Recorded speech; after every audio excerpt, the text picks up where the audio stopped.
Nag-abrihin panibag-o nga hugna pag-uswag agrikultura ha Eastern Samar katapusan malampuson nga paglunsad han Rice Competitiveness Enhancement Fund RCEF 2.0 nga naghatag hinbago nga paglaom ha mga parag-uma. Iginpatuman ini han Department of Agriculture Regional Field Office 8 pinaagyan Rice Program kaupod ang Provincial Local Government Unit ng Provincial Agriculture Office nga nagtutuyo maparigon ang produktibidad ng kompetensya han mga parag-uma pinaaghin moderno nga suporta ngan interbensyon. Tinambunghan aktibidad ang mga benepisyaryo nga parag-uma, mga representantehan Municipal Agriculture Offices, ngan mga opisyalhan DA. Nagserbi gihapon ini nga orientation ha mga kaapihan programa ngan higayon para maipahayag han mga parag-uma ang ira mga panginginhanglan ngan mga pakiana. Igen presentar ha programan upat nga harige han RCEF, mekanisasyon, distribusyon han di kalidad nga binhi, akses sa barato nga pautang ngan extension services. Iginsaysay ini ha simple nga paagi agud masabtan ngan mapahimulsan han mga parag-uma. Sumalakan DA Assistant Regional Director Jeneline Almeria, importante nga klaro ang pagpresentarhan kada komponente agud masiguro nga masasabtan inihan mga parag-uma ngan magamit nira ang mga benepisyo.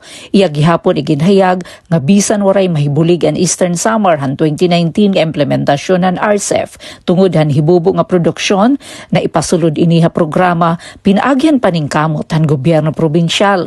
Gintagan doon liwat ni Almeria nga diri la pinansyal nga bulig ang katuyuanan ng programa kundi pati ang paghatag hinhibabruan, teknolohiya, ngan akses sa pondo para han padayon nga pag-uswag han agrikultura.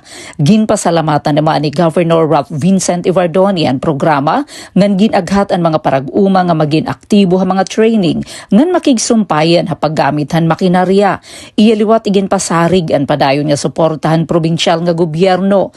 Nagpahayag naman ni Rufo Caspe, agricultural technician tika nga San Julian, hindako nga paglaom ha programa. Sumalahaiya dako nga bulig ang RCEF tungod han libre nga binhi, abono, nga iba pa nga suporta nga makakapadakan produksyon ngan makakamenos san gastos.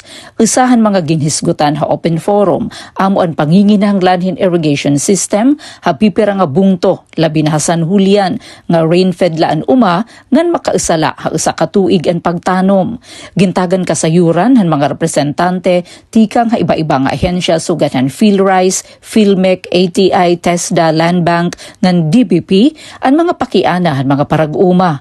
Hakabug-usan gindalauman ngan RCEF 2.0 maghatag hindamong oportunidad ha mga parag-uma Eastern Samar ti pakadto ha mas dako nga ani, mas menos nga gastos ngan mas marig-on nga industriya humay ha probinsya. Para ha Bagong Pilipinas, Penelope Pumida, Radyo Pilipinas, Radyo Publiko, Borongan.